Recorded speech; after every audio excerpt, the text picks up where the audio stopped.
The rain did not fall so much as it settled, a heavy silver curtain draping over the ancient cobblestones of Ravenwood Hollow. It was a steady, relentless drumming, a sound as old as the village itself, washing over the slate roofs and running in rivets down the dark brick walls of the Victorian houses. In this corner of the world, time seemed to move slower, held back by the mist that clung to the lamp-posts and the deep, slumbering quiet of the valley. High up in the attic room of a narrow, crooked house at the end of Weaver's Lane, Arthur sat in his high-backed leather armchair. The room was dim, lit only by the soft, wavering glow of the fireplace and a single oil lamp resting on his heavy oak desk. The air here smelled of things that were old and comforting: beeswax polish, dried lavender, the faint metallic tang of brass gears, and the earthy scent of tea.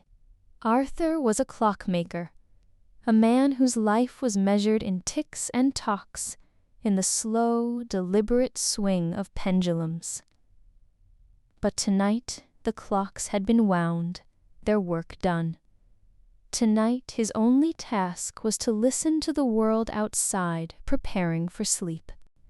He shifted slightly in his chair, the worn leather creaking softly beneath him, a sound that seemed to harmonize with the popping of the firewood in the hearth. He looked towards the window. The glass was leaded, thick and wavy, distorting the view of the street below into a watercolor painting of shadows and light. Raindrops raced each other down the pane, merging and separating, creating transient maps of rivers and tributaries that existed for only a moment before vanishing into the sill. Outside, the village of Ravenwood was already asleep. The gas lamps that lined the street flickered inside their iron cages, casting pools of liquid gold onto the wet pavement.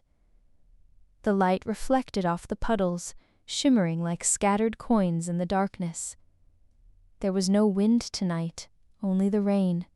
It tapped against the glass with a hypnotic rhythm: tap, tap, hush, tap, tap, hush.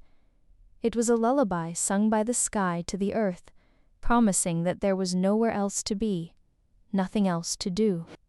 Arthur took a slow, deep breath.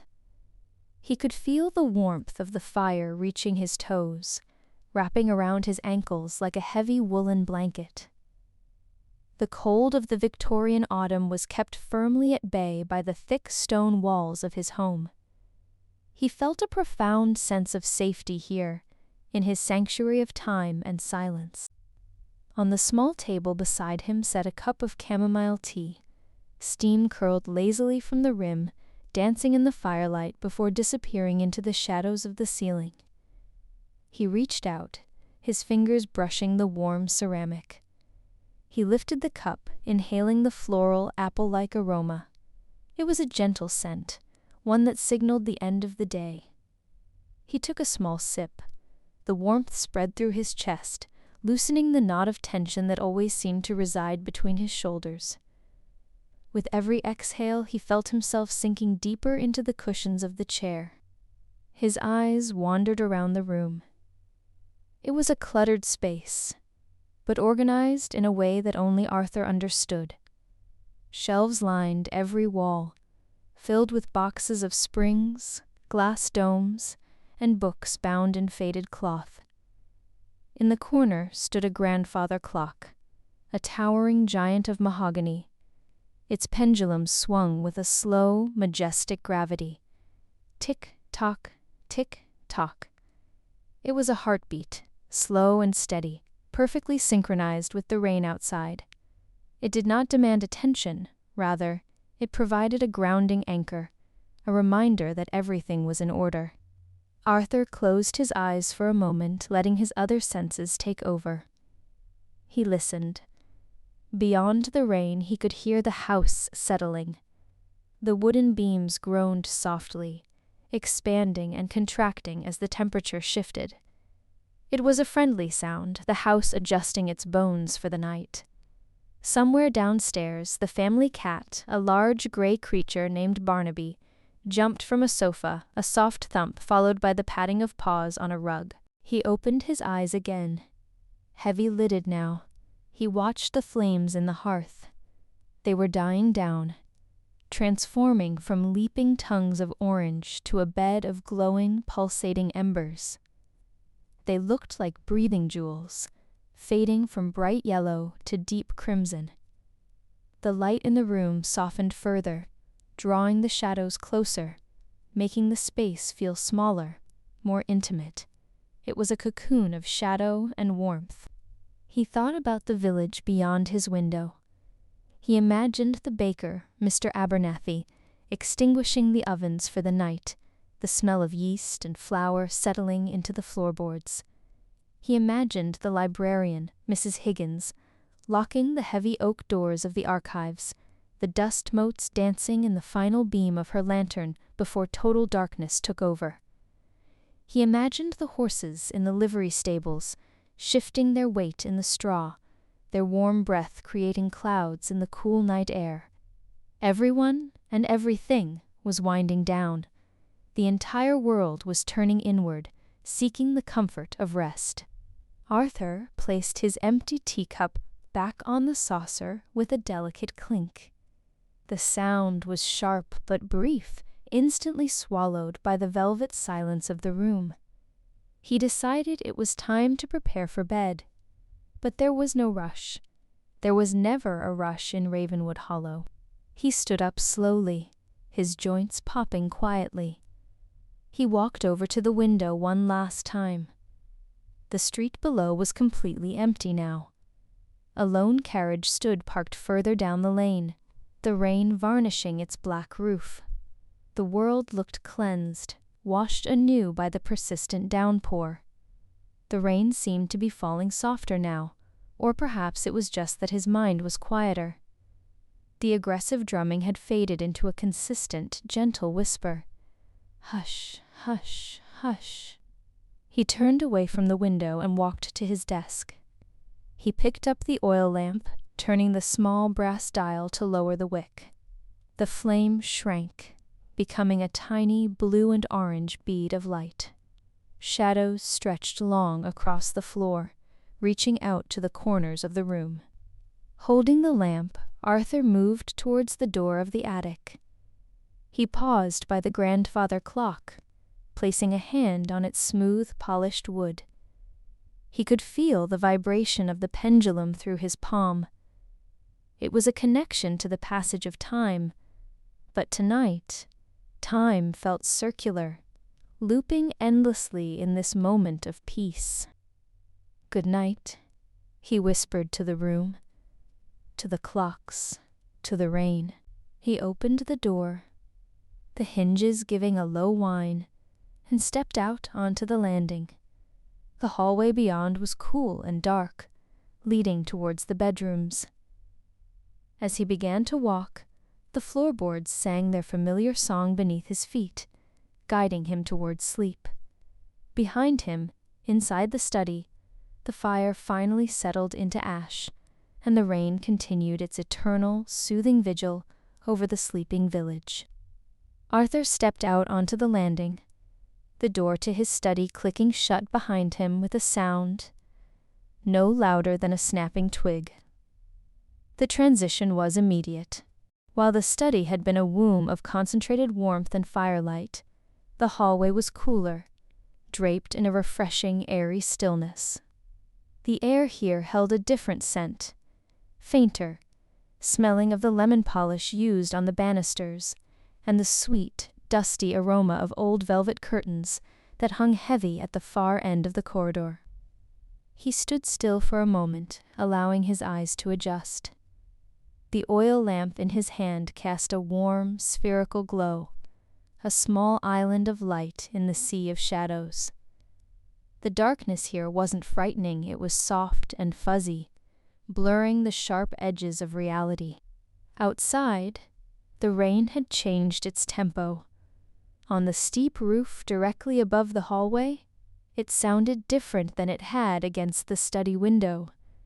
Here, it was a deeper, more muffled thrumming, a constant, low-frequency vibration that seemed to massage the very timbers of the house. Hum, thrum, hum. It was the sound of the house being wrapped in a wet, heavy blanket. Arthur began to walk. His movement was slow, a gliding shuffle. He wore soft leather slippers that whispered against the long Persian runner rug stretching down the center of the hall.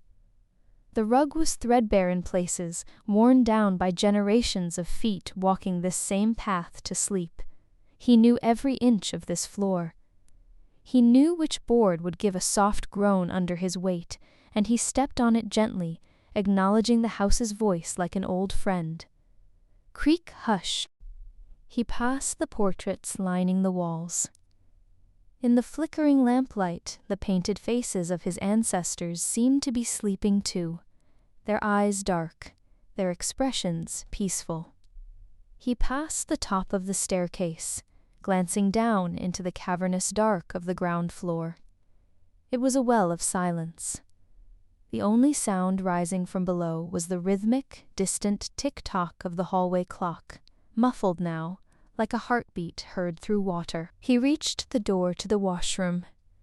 He pushed it open, the brass handle cool and solid under his palm. Inside, the room was tiled in white and blue porcelain, glowing faintly from the moonlight that managed to filter through the rain-streaked window. Arthur set his lamp down on the marble vanity. The flame danced for a second, casting long, wavering shadows against the white tiles. He proceeded with his nightly ritual, a sequence of movements he had performed thousands of times, a dance of hygiene and habit. He lifted the heavy ceramic pitcher. It was cold to the touch, beaded with condensation. He tilted it over the basin, pouring the water. The sound was loud in the quiet house, a clear, musical pouring that echoed off the tiles. Splash, gurgle, swirl. The water swirled around the basin, clear and inviting. He rolled up the sleeves of his shirt, the fabric bunching around his elbows. He dipped his hands into the water. It was brisk, shocking his skin for a fleeting moment, before feeling incredibly refreshing. He splashed his face, washing away the dust of the clock gears, the smoke of the fire, the fatigue of the day. He reached for the bar of soap, a rough, handmade block that smelled of oatmeal and honey. He worked it into a lather between his palms, the soft squelching sound filling the small room. After rinsing, he reached for the towel hanging on the rail. It was thick cotton, rough against his skin as he patted his face dry. He took his time, burying his face in the fabric for a moment, inhaling the clean, simple scent of laundry dried in the fresh air. He felt awake, yet incredibly ready to let go. The coolness of the water had lowered his body temperature, signaling to his internal clock that the day was truly done. He picked up the lamp again and moved back into the corridor, crossing the final few yards to his bedroom. The bedroom door was heavy oak. He opened it and stepped inside. This room was the sanctuary of sanctuaries. It was large, dominated by a four-poster bed draped in heavy fabrics. The curtains were drawn, shutting out the world, but the sound of the rain was still there, a faithful companion. Here, against the bedroom windows, the rain sounded lighter, a delicate pitter-patter against the glass, like thousands of tiny fingers tapping a rhythm of peace. Arthur placed the lamp on the bedside table, turning the wick down even lower until the room was bathed in a deep amber twilight. He began to undress. This, too, was a slow process. He unbuttoned his waistcoat, his fingers fumbling slightly with the familiar buttons. He slid it off his shoulders, feeling the weight of the day's clothing leave him. He hung it over the back of a wooden chair, smoothing the fabric down with his hands. Swish, smooth. He unbuttoned his shirt, starting from the collar and working his way down. With each button undone, his chest felt freer, his breathing deepening. He removed the shirt, the cool air of the bedroom touching his skin, raising goosebumps that were not unpleasant. He folded the shirt methodically, sleeves in, fold over, fold again. He placed it on the seat of the chair. He reached for his nightshirt, which lay waiting on the end of the bed. It was made of soft, worn flannel, checkered in faded blues and grays. He pulled it over his head. The fabric was warm and soft, instantly comforting. It fell loosely around his frame, unrestrictive and cozy. He felt himself softening, his posture relaxing, his shoulders dropping another inch. He sat down on the edge of the bed. The mattress was high and firm, groaning softly under his weight. He bent down to remove his slippers. Slide, thud, slide, thud. He placed them neatly side by side. Arthur sat there for a moment, his bare feet resting on the thick wool rug. He wiggled his toes, enjoying the texture of the wool. He looked around the room one last time. The shadows were long and still. The wardrobe in the corner stood like a silent sentinel. The mirror above the dresser reflected the dim room, showing a world that was dark and still. He listened. The house was settling. The wind had died down completely, leaving only the vertical fall of the rain. It was a curtain of white noise, blocking out any thoughts of tomorrow, any worries of yesterday. There was only now, the soft flannel against his skin, the dim light, the cool air, the promise of the bed behind him. He took a deep breath, holding it for a second, and then exhaling a long, slow sigh that seemed to carry the last of his energy out into the room. He was ready. The day was folded and put away, just like his clothes on the chair. The night had officially begun. Arthur shifted his weight, lifting his legs and sliding them beneath the covers. The sensation was instantaneous and sharp, the shock of crisp, clean linen against his skin. The sheets, having lain undisturbed all day in the unheated bedroom, held the chill of the autumn air. It was a brisk, awakening feeling, but one that he knew would be fleeting. He pulled the blankets up, tucking them securely around his shoulders. He lay on his back, his head sinking into the center of the large, down-filled pillow. It was soft and yielding, rising up on either side of his face like two gentle white clouds, muffling the sounds of the room. He lay perfectly still, waiting. Slowly, inevitably, the magic of the bed began to work. The heat from his body began to radiate outward, captured by the heavy layers above him. There was a thick woolen blanket, scratchy and dense, and above that, a handmade quilt of velvet patches. Together, they possessed a comforting, crushing weight. It was a good weight, a heaviness that seemed to press him down into the mattress, anchoring him, telling his muscles that they no longer needed to hold him up. The cold of the sheets began to retreat, replaced by a growing, blooming warmth. It started at his chest and spread down to his toes, a slow tide of coziness that turned the bed into a cocoon. The contrast between the cool air of the room on his nose and forehead and the toaster-like warmth of his body under the covers was pure bliss. Arthur reached out one hand from the warmth, his fingers finding the small brass key of the oil lamp. He turned it. The tiny blue flame sputtered once, twice, and then vanished. Darkness flooded the room instantly. But as his eyes adjusted, he realized it was not a pitch-black void. It was a soft, gray darkness, painted by the moonlight trying to pierce the storm clouds outside. He looked up at the ceiling. The plaster was old, uneven in places. Faint shadows danced across it, cast by the street lamps filtering through the rain and the swaying branches of the trees outside. The shadows were not frightening, they were hypnotic.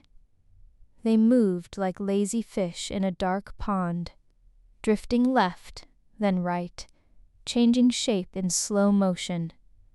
One shadow looked like a clock hand, another like a distant mountain range. They were silent companions, performing a slow ballet just for him. With the light gone, the sound of the rain became the only reality. In the dark, his hearing sharpened. He could hear the individual drops hitting the windowpane tap, splat, tap. He could hear the water gurgling in the gutter outside, a liquid bubbling sound. It was a fortress of sound, a wall of water that separated him from the world. He was safe inside the dry, warm center of the storm. Arthur let out a long breath, his chest falling. He felt his jaw unclench. He felt his fingers curl loosely into his palms.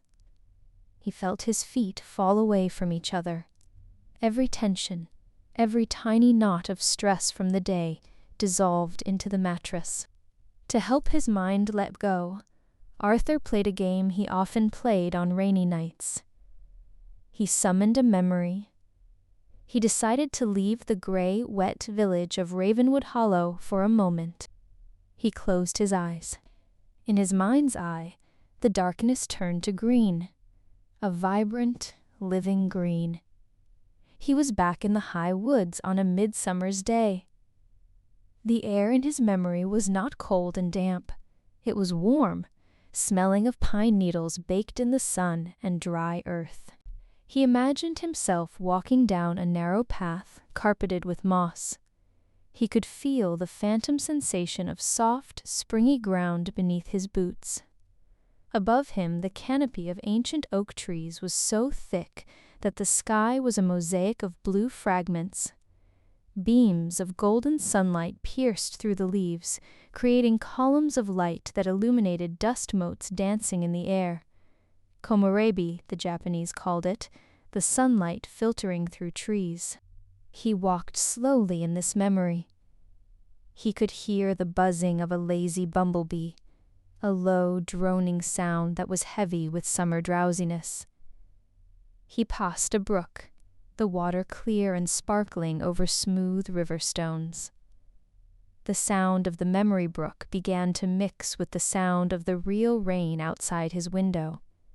The rushing water merged, becoming one soothing white noise.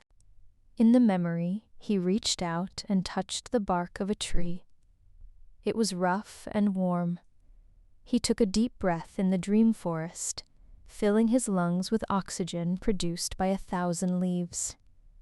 He felt light, unburdened. There were no clocks here, no time, just the endless, golden afternoon. The image began to waver slightly, soft around the edges. Arthur's mind was drifting, losing its grip on the concrete details. The green of the forest faded into a soft, swirling mist. The warmth of the sun in his memory blended perfectly with the warmth of the blankets in reality. He was floating now. He was no longer Arthur the clockmaker. He was just a consciousness, warm and safe, suspended in the space between waking and sleeping. His thoughts became slippery, like fish he couldn't quite catch. He thought about the pendulum of the grandfather clock downstairs, swing, swing. He thought about the cat, Barnaby, curled up on the rug. He thought about the rain. The rain, the rain. The shadows on the ceiling slowed down until they stopped. The room expanded, growing vast and soft. The bed seemed to be gently rocking, like a small boat on a calm lake. Arthur's breathing evened out. becoming deeper, slower. The rhythm of his breath matched the rhythm of the rain, in and out, rise and fall. He was on the edge, the precipice of sleep. It was not a fall, but a gentle slide, a letting go. The world of Ravenwood Hollow faded away, leaving only peace. The transition happened without Arthur noticing. One moment he was lying under the heavy quilts in his dark bedroom, listening to the rain the next. The heaviness of the blankets transformed into a sensation of weightlessness. The bed did not disappear, but rather it seemed to dissolve into a soft, supporting mist, lifting him gently, imperceptibly, upward. The ceiling of the bedroom faded away, not breaking apart, but simply becoming transparent, turning into a smoky haze of indigo and violet. Arthur floated through it, passing through the roof of the old crooked house as easily as a beam of moonlight passes through water. He was outside now, but he was not cold. The air in this dream world was tepid and sweet, smelling faintly of ozone and stardust. The rain was still falling, but it had changed. It was no longer wet water. The drops were tiny, glowing orbs of liquid silver, falling in slow motion. They drifted down like feathers, brushing against his skin with a ticklish, pleasant sensation, leaving no dampness, only a faint shimmering trail of light. Arthur found himself drifting over Ravenwood Hollow. He was flying, but without effort. He didn't need wings, he simply directed his movement with a thought, gliding through the air like a leaf caught in a gentle updraft. Below him, the village was a toy set arranged on a velvet rug. The cobblestone streets were ribbons of wet obsidian, reflecting the glow of the gas lamps which now burned with a soft, blue, magical flame. He saw the bakery, the library, the stables, but they were softened, their edges blurred as if painted in watercolors on damp paper. The chimneys puffed out smoke that didn't dissipate, but curled into shapes, loops and spirals that hung suspended in the still air. He drifted higher, the village becoming a constellation of lights below. The silence was absolute, yet full of texture. It was a silence that felt thick, like being underwater, muffling all the sharp noises of existence. As he ascended, the clouds parted to reveal a structure floating in the sky. It was a library, but not like the one Mrs. Higgins kept. This was a library of the clouds. It had no walls, only towering shelves made of polished mahogany that grew directly out of the mist. They spiraled upward, disappearing into the starry expanse above. Arthur glided towards it, his feet touching down on a floor made of glass, yet it felt soft as moss. Beneath the glass floor, he could see the sleeping world turning slowly. He walked, or floated, between the towering shelves. There were no books here with paper pages. Instead, the shelves were lined with glass jars and glowing spheres. Inside each sphere was a memory, a dream, or a moment of peace. Some glowed with a warm amber light, others with a cool lunar white. He passed a sphere that held the sound of ocean waves crashing on a shore. As he drifted by, the sound washed over him. Shh, shh. A rhythmic tide that synchronized with his own heartbeat. He passed another sphere that held the scent of old paper and vanilla. He inhaled deeply, the comfort of the scent relaxing his muscles even further. In this dream, Arthur was still a clockmaker, but time here did not tick. In the center of the floating library stood a giant clock face, floating in mid-air. It had no hands. It was a circle of pure gold, pulsating gently. It didn't measure seconds or minutes, it measured stillness. It radiated a hum, a low, resonant vibration that Arthur could feel in his chest. It was the sound of the universe resting. He reached out and touched the golden rim of the clock. The metal was warm, like a stone left in the sun. Upon touching it, ripples of golden light spread out from his fingertips, washing over the library, turning the indigo sky into a soft, pre-dawn lavender. He felt a profound sense of connection. He realized that he wasn't just watching the dream, he was part of it. He was the sky, he was the floating shelves, he was the silver rain. There was no separation between him and the peace that surrounded him. He pushed off gently from the floor, floating upwards again, spiraling around the giant, handless clock. He was moving slower now. The visual details of the dream began to simplify. The shelves faded into vague shapes of dark wood. The glowing spheres became simple points of light, like distant stars. The village below was gone, replaced by a comforting abyss of soft, dark blue. The sensation of flying changed to a sensation of floating in a vast, calm ocean of air. He was a boat with no sails, drifting wherever the current took him, and the current was taking him down, deeper, towards a place of total rest. The silver rain continued to fall around him, creating a curtain of privacy. Each drop that passed him whispered a word: sleep, rest, let go, peace. Arthur closed his eyes in the dream. He didn't need to see anymore. The feeling of suspension was enough. He felt wrapped in the sky, held by the clouds. The logic of the dream was fading, giving way to the pure, physical sensation of heavy, sinking relaxation.